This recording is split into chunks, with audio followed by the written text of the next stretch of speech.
Thanks for the job upgrade, Steve. I appreciate it. We're continuing our live coverage this morning from Des Moines, right in the center of the city, as the presidential candidates make their final push before caucus night. That's tomorrow. Former Arkansas governor, Republican presidential candidate Mike Huckabee joins us now. We're always grateful to see him. Good to see you, Governor. Good to see you, Happy Tucker. Sunday. So you've been doing this for a while. It's your second time in Iowa running. You've been, I think, to all 99 counties.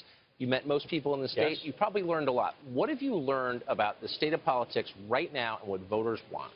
Voters are angry. They feel like that both parties have abandoned them. They don't trust anybody in politics. They're angry because they see Washington always covering themselves. 6 of the 10 richest counties surround the Beltway. Yes. But they know in their hometowns, they're getting busted. And I could mention so many specific people. The man in Davenport, Iowa, he and his wife make $59,000 a year. He pays $28,000 a year this year for health insurance. He said, I can't afford it. It's half his salary. Our single moms who are having to decide if they go to work, they lose all the benefits for their kids. If they don't go to work and take the benefits, their kids are okay, but everybody calls them, welfare queens, which isn't fair to them.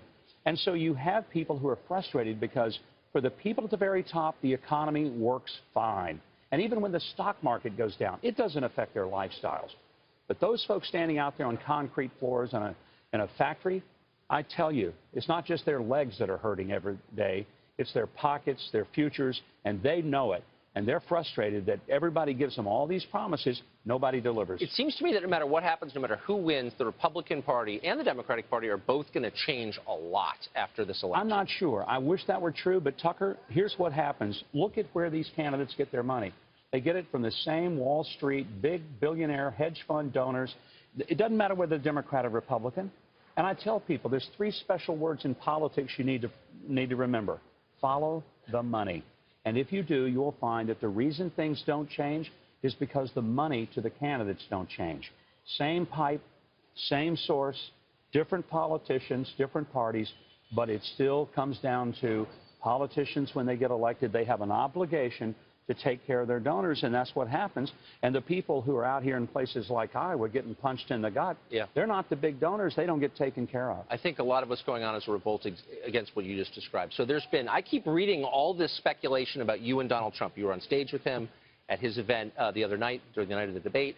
There's speculation that you're going to endorse him, that you're traveling to Arkansas to see him. Set us straight. What is your relationship with him? What are your plans, if I have any? a wonderful relationship with Donald Trump. I like him. I appreciate that he's saying some things that I've been saying since 2008.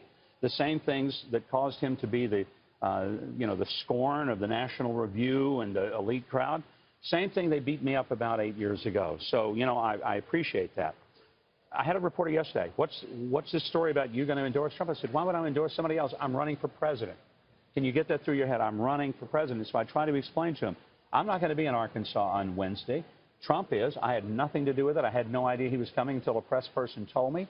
There's no collusion, but I respect him. And frankly, I've got a lot more respect for Donald Trump than I do some of the candidates who will be anything you want them to be. They're like vending machines. You put in the money, pull the lever, and they'll spout out whatever they think that audience wants to hear. Is that respect the reason that you joined him on stage Thursday night?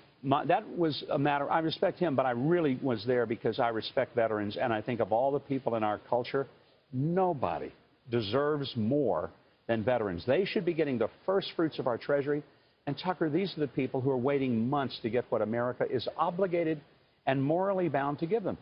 They kept their promises to America. America's got to keep our promises to these veterans. Stop 22 veterans a day from committing suicide. I was proud to be there. I never had a hesitation about going. Some people either tried to look at some collusion going on or that I was just jumping. Look, I'll do just about anything to stand up for the people who stood up for me, took bullets and bombs on my behalf. Thanks for clearing that up. You bet. You are tireless. Good luck. Great to see you. Thank you. Thanks, Governor. Great to see you, Tucker. Always a pleasure. Thank you.